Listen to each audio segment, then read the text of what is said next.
மேலே பார்த்து அந்த பள்ளமாக இருக்கிறது மேலே பார்த்து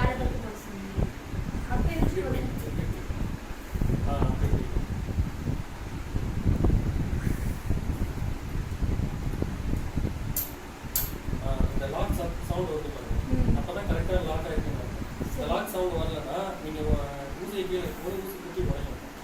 சரியா? டக்குன்ற சவுண்டு இங்கே மட்டும் இல்லை, இங்கே போடும்போதும் சரி, நீங்க அங்க கற்றுக்க போகும்போதும் சரி, டக்குன்ற சவுண்ட் வரும்.